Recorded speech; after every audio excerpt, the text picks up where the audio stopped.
this is an iHeart podcast. Guaranteed human.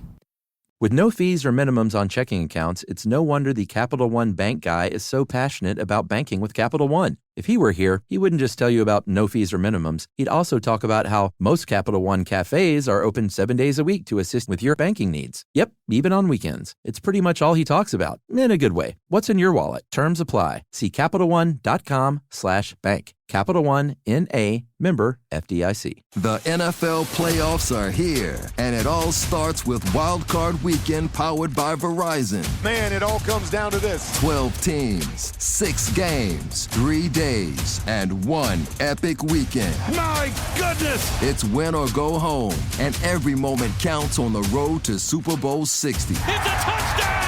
Wild Card Weekend powered by Verizon. January 10th through 12th. Visit watch.nfl.com for the full schedule. Brought to you by the reinvented 2012 Camry. It's ready. Are you? Welcome to Stuff You Should Know from HowStuffWorks.com.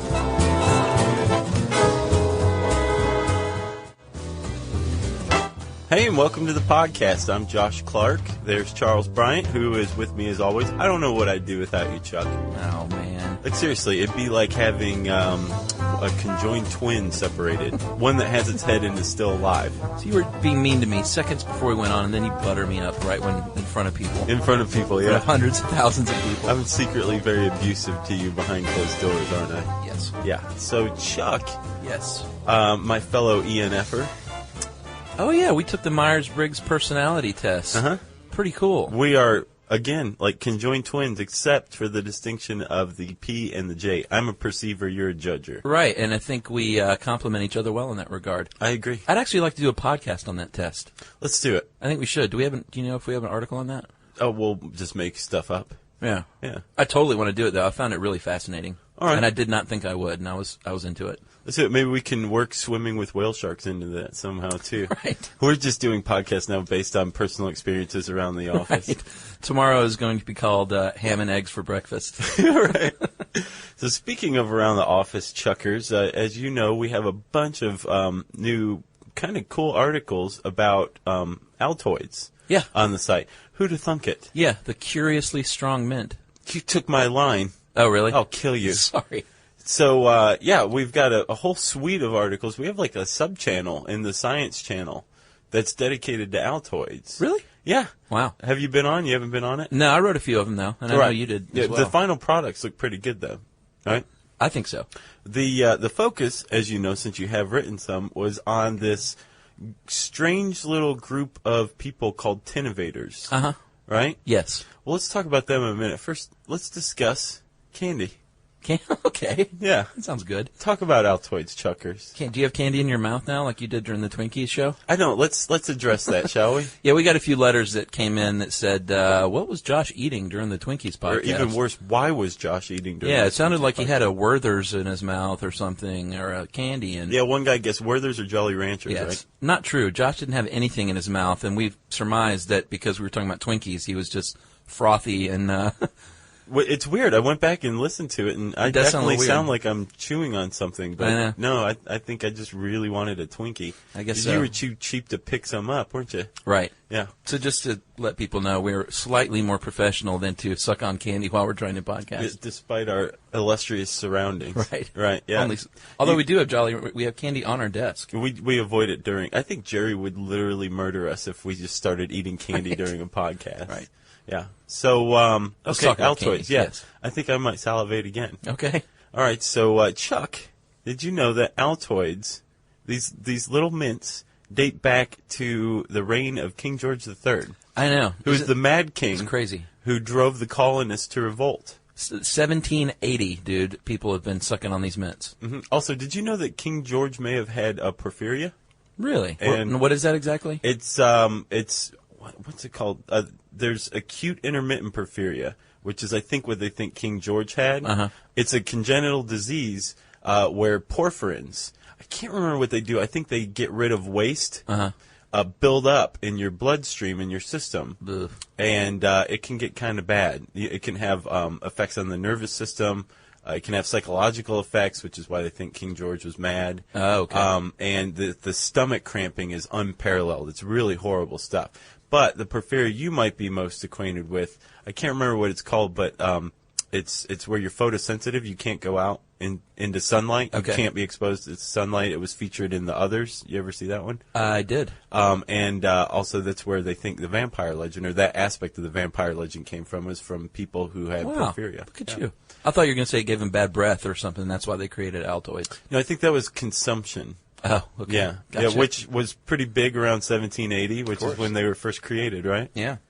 And that's always, by the way, when we mentioned the Curiously Strong Mint, that was their slogan from day one.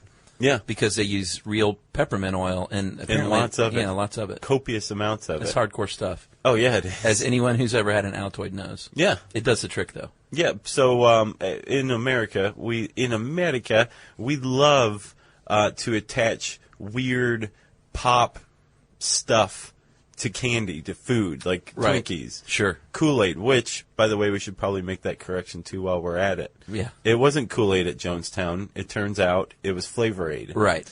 I've done some terrible, terrible things in my life. Uh-huh. I've never felt more ashamed than I do for missing that. Really? Yeah. Well, like I told the hundreds of people that wrote in and corrected us on that, sure, it was Flavor Aid, but unfortunately for Kool-Aid, what matters is what people think of and remember, and don't drink, and the Kool-Aid is what people remember. I don't even know if unfortunately is the right word. It could be fortunate. I mean, think about it. How's Flavor Aid's market share doing since Jonestown? Yeah, exactly. And so basically in America, we don't just eat things. Like, we eat things and then turn them into cultural phenomena. Yeah, pop right? icons almost. Right, exactly. So Altoids isn't any different. And it's not necessarily the mint, although, agreed, they are curiously strong. It's the tin. Yeah. That seems to, like, really get people's juices going, you know? I mean, who out there hasn't had Altoids at some point and saved the tin Right. and kept, paper clips or spare buttons or rubber bands or something in them? I don't know who. At my house Jimmy right Fuller. now. That's who. Jimmy Fuller. Yeah. At home right now, I have a couple of Altoids tins on my desk with assorted little knickknacks. Yeah? Yeah, because it's it's perfect size. It is convenient. It snaps shut. And I think that's what led this whole Tinnovation thing. Well, yeah, technically that makes you a Tinnovator. A very lame Tinnovator. A lame Tinnovator, that's exactly what I was going to say. But a Tinnovator nonetheless, which I guess we should define this. A Tinnovator, as we've turned up through our research, is somebody who finds new and novel uses for old Altoids tins. It's as simple as that. And it can be as simple as throwing rubber bands in an old tin. Right. But some people have come up with much more advanced projects. Oh, yeah, we wrote about a bunch of them. That involve anodes and electrodes and weird stuff that I would electrocute myself trying. Right. So should we talk about Tinnovators? I don't see why not. Should we talk about these people? Yeah. Who you want to talk about first? Because I have to say, Chuck, this could have gone either way, this assignment, writing these articles. But the people that we ran across, at least the ones I wrote on, were generally really interesting. Yeah. They were interesting people, and the stuff they came up with was very interesting. Very too, creative people. which I was very thankful for. Let's start with Jake Von Slat. Yes, let's. Steampunk. Steampunk guy. For those of you who don't know what steampunk is, it's kind of this subculture movement that's based out of this subgenre. Right. It's sub of speculative fiction Right. that centers around the Victorian era and Yeah. all like the fantastic contraptions that like Jules Verne and H.G. Right. Wells came up with, right? So like throwback stuff that's in fact kind of futuristic. Right. So Jake Von Slat came up with one of the most recognizable steampunk relics ever, which is the steampunk desktop computer. Yeah. Dude, have you ever seen it? Yeah. It's wicked cool. Have you read the article that Jay Strick wrote? Jonathan Strickland, our writer, colleague, the and steampunk. fellow podcaster. We have a cool article Yeah. that's just on steampunk on the site. I think it's pretty cool. I would never get caught up in something like that because any movement where you're dressing up and going to events is not really up my alley. Right. But I like to look at them when they walk by me on the way to their convention. Sure, yeah. I'm more into fursuiting, but I can see how somebody would, get into steampunk. It's interesting, I think even so. looking from the outside in. But Jake Von Slat is kind of the de facto godfather of steampunk, but he also happens to be a Tinnovator too. Right. Right? So he makes little steampunk tins Now, does he sells these too, right? I don't know if he sells them. I think there's kind of one of the things that goes along with Altoids, almost across the board, is that it's open source. Right. So like Jake Von Slat puts instructions on how to do his projects up for free on his website, which I think is called steampunkworkshop.com. Which is really cool if you ever tooled around on it. And also some of the other people we'll talk about, especially the do-it-yourself electronic folks. Yeah. There's kind of this sentiment like, I created this project and I want to share it with the world, and here's how you can do it step by step, which is they're really big about sharing information. Seemed like a sort of a community. And a couple of the guys I interviewed had, guys and gals, had gotten in touch with other Tinnovators, and I'm kind of surprised they don't have a little mini convention at some point. Oh, yeah, just wait for it. It'll happen. We'll go. Should we? Yeah, we'll dress up as a chipmunk and a rabbit and go to the Tinnovator convention. Yeah. So do you want to explain how he does this, or do you just want to kind of give an overview? What Von Slat came up with, this is just one of his projects. He has other Altoids projects, too. Since he's steampunk, he's big into Victorian stuff, so he chose an etching, a copper-plated etching. Yeah, very cool. And I was on his site just kind of getting the gist of it, so I could explain it in the article on him. It's called How to Make a Steampunk Altoids Tin. And he goes through all these really elaborate techniques to copper plate an Altoids tin. I know. Pretty advanced and somewhat dangerous. It is. It's very dangerous. He's using acids and chemicals and hardcore epoxy removers. He uses and electricity. And water together. Yeah. Which is always a little fun. Yeah, I actually, when I wrote it, I copied and pasted the couple of paragraphs describing that part and sent it to him to see. Like I said, I don't want any of our readers to be electrocuted. Can you tell me if this is accurate? Right. And he wrote back. He's like, here's a much simpler way to do it. So basically, through trial and error, he came up with the simplest method, which was good for me because I could comprehend it and wrote about it. Gotcha. So basically, what he does was he takes what is it? He calls it blue vitriol, which is the Victorian era word for or phrase term for copper sulfate, right? So he uses the terminology too, the lingo? Oh, yeah. Cool. Yeah, actually, he's steampunk to the core, buddy.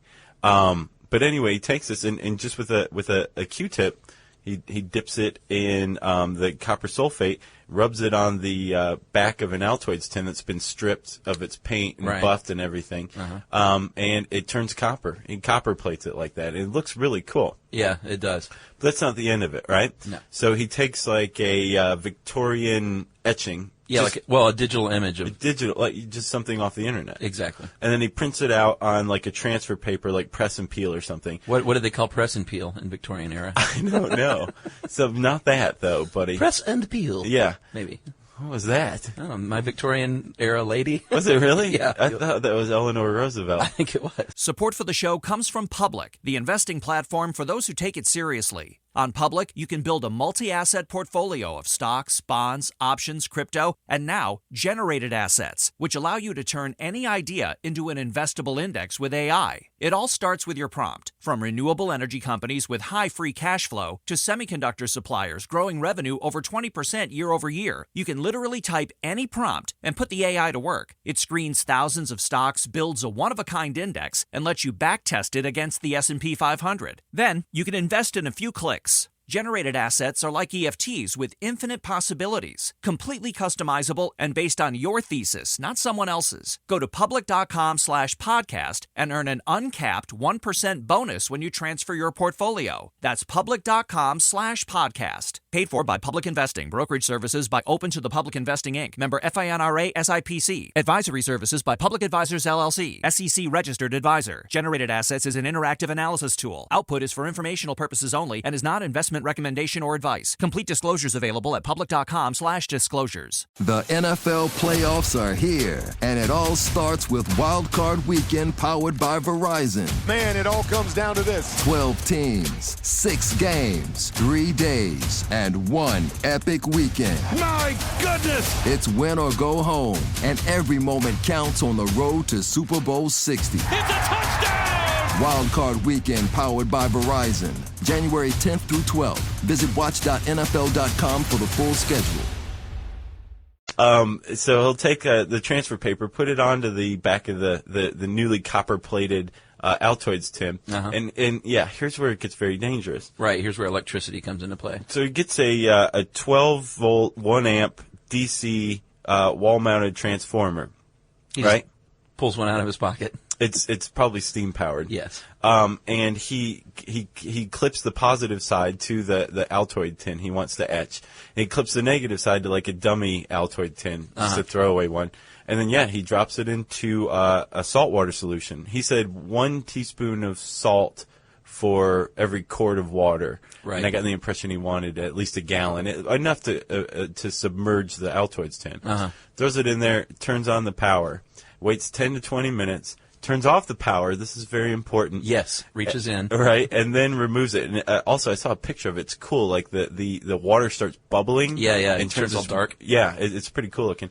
So he turns the power off and then takes it out, and he scuffs off the transfer paper, and it's been etched into the metal. So cool. Into this copper-plated metal. He buffs it. Adds some rouge, buffs it, right. Brings it to a high shine, and there you go, my friend. Such a cool product. It is really cool, and I mean, again, in the article, just from what I wrote, you can do it.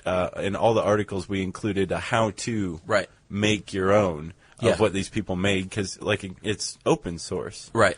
But yeah, if you really want like detailed instructions, you can go onto his site too. Well, I think the fact that they, with all of these, I noticed it was the fact that it was an Altoids tin is what got attention, basically. Because I did one on this kid, Nick Brin, who makes little mini flashlights from the little small, I think it's the gum tin. And he sells these kits online. And kind of like your guy, Aaron Dunlap, too, who does the USB charger. And Nick Brin with the flashlight, the mere fact that it was an Altoids tin made people go, oh, man, I got to have one of those. Yeah. Because it's really nothing more than a little small, tiny flashlight you could put in your pocket, like the little plastic ones you can get at the gas station checkout line for 99 cents. Right. But it's an Altoids tin, so it's cool. Yeah, yeah. That's Dunlap said that. He created his USB charger just out of necessity. Right. He it uses a 9-volt battery, or like $1 a piece. Sure. And he added the USB charger and the connector and all that stuff, and he connects his smartphone to it. Yeah. And it gives it like 60 minutes of talking time or 4 hours of standby just from one 9-volt battery, which is cool. He also makes kits and sells them. And he said he had some left over from his first project. That's why he put kits together to sell them. And he said that had he chosen just a plain old off-the-shelf metal enclosure, he suspects he'd still be trying to sell the first 25. Right. But instead he sold thousands and actually founded a company called the Altoids Company just to handle the orders. Pretty cool. It got picked up on like Dig and Boing Boing. Yeah. And he said it was the allure of the Altoids tin that did it. Yeah. What is it about the tin? Well, I interviewed Nick Brin and this other guy, Matthew Poach, who does a speaker. Like, you can plug your iPod into this Altoids tin and play your music out loud, because he's drilled little holes like a speaker grill in the top of the... What's that called, the Minty Boost? No, that's it's called a speaker. Oh, okay. Because there is an Altoids project. It's a legendary Altoids project by Lemore Freed, who I haven't met or interviewed, but he seems to be kind of like this DIY Altoids electronics guru. And he came up with the Minty Boost. Right. And a lot of people tip their hats to him for that one. Yeah. I think your steampunk guy kind of takes it to the next level, personally. Well, when you're etching Victorian era stuff, that's pretty cool. Yeah, he's a sub genre guy, right? Or a sub culture guy. He's a steampunk Altoids Tinnovator, right? Which it doesn't get more niche than that, I don't think. I had one of my guys too. There's kind of two camps. You can either be artistic and like we've seen some cool like shadow boxes, and I know one of your the ladies you wrote about did a Zen garden, which is kind of cool. Kate Pruitt. She's very cool, yeah. And then the other side of the coin is people that do a more useful thing like flashlights, speakers, USB chargers, that kind of thing. Right. Yeah, there's an artistic side, and then there's like a technical side. Right. But the artistic side, dude, I've got the man who I wrote about, David Zalbin. He actually does fine art. Oh, yeah. And makes big dough. Nice. So what Zalbin does, he actually uses the tins as his canvas. So he will mount tins, pressed against one another side by side in a 4-foot by 4-foot frame, and actually paint over them all So what you have is a complete finished painting in small little blocks, almost like a mosaic. Pretty Sweet. cool. Yeah, I haven't seen his stuff. Yeah, he's based out of Miami, and it's awesome, man. Are the articles up on the site yet? My speaker article is, and the flashlight article is, and the fine art article is. Cool. And the shadow box article. We'll check it out. Man, lots of Tinnovators. I know. I wrote at least 10, I think. Really? Yeah, so there's a bunch of stuff about Tinnovators and how to undertake their projects. And if it was too involved, we just kind of kicked it to a site like Instructables.com. Yeah, that's a great site. Oh, yeah. Very in-depth, detailed stuff. That's where you can buy some of these kits, too, if you're too lazy to do it yourself. Yeah. Or the kit you kind of have to put together yourself, so that's fun. Right. Good projects for kids. Yeah. Win-win. There was another guy named Matthew Pogue who came up with the Swiss AVR knife. Well, and he's the same guy that does the speaker. No, he made his speaker based on Lemore Freed's Minty Boost. So he was just training himself in the art of do-it-yourself electronics based on other projects, but he's also a Tinnovator as well, and he came up with the Swiss AVR knife, which uses a AVR chip. It's like I think a 8-bit processor, something like that. And you can program it. It's reprogrammable because it uses onboard flash memory. Right. But it using a little sound output device and some little LED lights, it goes through all these different mechanisms, like the mini menorah. Right. So like all the LED lights light up, or there's the what's it called? This noisemaker. And it just makes all these different digitized sounds. Fans of Kraftwerk would really appreciate that one. But yeah, Germans. There's a lot of people are putting a lot of thought into Altoids tins. I think it's cool. It's very creative. creative. It makes me feel like I'm wasting my life. I know. You know? Well, let's go get some Altoids and empty them out and start painting on them or something. Let's do that, Chuck. Let's do some folk art. Okay. Yeah, it's the easiest kind of art. I believe so, yes. Well, Chuck, that's Tinnovators. If you want to read more about Tinnovation, as we said, we have a ton of articles on the site. You can find those just by typing Altoids, I imagine, into the handy search bar on howstuffworks.com. Since I just said that, that means it's time for listener mail. Yes, Josh, we got a listener mail. I'm Yes. just going to call America's Funniest Home Videos. Oh, I like this one. They took a bit of ribbing from us, from me specifically, in this Are Stupid People Happier? Because I put that show at the very bottom of the food chain, comedy-wise. Yeah. Getting kicked in the groin. Yeah, oh yeah. What's funnier? So this comes from Jason. Jason says, I just listened to your podcast, Stupid People Happier, and I loved it, especially the part about the America's Funniest Home Videos. I thought you might be interested to know something that most people don't know about laughter. The following excerpt about how jokes work applies equally well to the AFV videos, and this is from the Definitive Book of Body Language. That's what he quoted. The basis of most jokes is that at the punchline, something disastrous or painful happens to someone. In effect, the unexpected ending frightens our brain, and we laugh with sounds similar to a chimp warning others of imminent danger. Even though we consciously know that the joke is not a real event, our laugh releases endorphins for self-anesthesis, as if the joke Wait, did you just make that word up? Event. No, that's a real word. Oh, okay. If it is a real event, we may go into crying mode, and the body would also release endorphins. Crying is often an extension of a laughing bout, and is why, in a serious emotional crisis, such as hearing about a death, a person who cannot mentally accept the death may begin laughing. Have you ever had that my happen? dad's always said. Yeah, it's interesting. It's right on the money. When the reality hits, the laughter turns into crying. So there you have it. You see a dude get kicked in the groin, and it's funny. That explains it all. Yeah. So I guess I am the stupid person. Yes. The joke is on me. Chuck, you're pretty far from stupid. And I think the only way to end this is for you to kick me in the groin. I will do that. Come here. Only way to do it. Come stand right here. No way. All right. Well, I feel like plugging a few things. Look at you. Okay, so Chuck, we've got 2 pages on on Facebook. There's one that for Josh Clark and Charles Bryant. That's us. Or Chuck Bryant, I think it is. There's a Stuff You Should Know fan page on Facebook. Every Wednesday at 1 p.m., little known fact, except for to 30 people we never tout who know this. Every Wednesday at 1 p.m. on the blogs at howstuffworks.com. My blog. Your blog. Chuck posts one every week called Live Webcast. Watch it here, right now. Something along those lines. We do a live webcast via Ustream. Right. It's like 22 minutes long. It's awful, but It's getting pretty funny, I think. You think so? Yeah, it's a little different. We do like news items and current pop culture things, and I think it's kind of fun. I'm proud that there's very little crossover between the podcast and the webcast. Yeah, me too. We're really working. We're like James Brown here. Right. So we have the Facebook pages. We've got the webcast. Right. We have the blogs. We have a Stuff You Should Know blog on howstuffworks.com. And what else? Anything? Dude, we have our second celebrity fan now.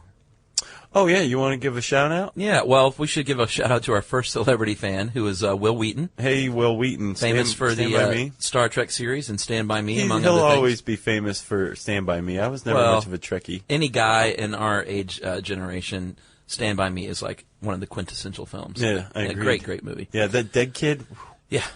So, Ray Brower. Boom. That was his name. Holy cow! I just pulled that out of my head. So, Blue bloated Ray Will Wheaton, Brower. we want to say thank you for your support, because he actually mentioned us on his blog, his very popular blog. Yeah. And we just found out that Aisha Tyler is a big fan. Yes. The lovely, fetching, intelligent, smart, funny Aisha Tyler. Stand-up comedian. Yeah, former Talk Soup hostess, and she was on Friends. Yeah, seasons 9 and 10. Played she dated Ross and Joey. Yeah, Ross and Joey. Yeah. And I think she's probably the only person to date both Ross and Joey. I know. So. If she had done Chandler, it would have been a trifecta. Right. Yeah. And let's see, what else? I think you mean dated Chandler, right? Sure. Okay. Yeah. So we're accumulating Two the celebrity fans. Yeah, that's pretty and big. I couldn't be more that we stoked. know of. And actually, let's just go ahead and cut to the chase. Barack Obama, if you listen to these podcasts, send us an email, will you? We've always wondered. We love you. Yeah. If you want to send us an email, whether you're Barack Obama or not, please don't send an email as Barack Obama if you're not Barack Obama, though. We'd know. You can send that email to stuffpodcast@howstuffworks.com. For more on this and thousands of other topics, visit howstuffworks.com. Want more How Stuff Works? Check out our blogs on the howstuffworks.com homepage. Brought to you by the reinvented 2012 Camry. It's ready. Are you? At CVS, it matters that we're not just in your community, but that we're part of it. It matters that we're here for you when you need us, day or night. And we want everyone to feel welcomed and rewarded. It matters that CVS is here to fill your prescriptions and here to fill your craving for a tasty and, healthy snack.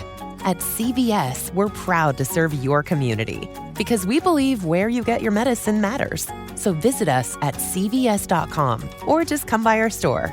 We can't wait to meet you. Store hours vary by location. The NFL playoffs are here, and it all starts with Wild Card Weekend powered by Verizon. Man, it all comes down to this. 12 teams, 6 games, 3 days, and 1 epic weekend. My goodness! It's win or go home, and every moment counts on the road to Super Bowl 60. It's a touchdown! Wild Card Weekend powered by Verizon. January 10th through 12th. Visit watch.nfl.com for the full schedule. This is an iHeart podcast. Guaranteed human.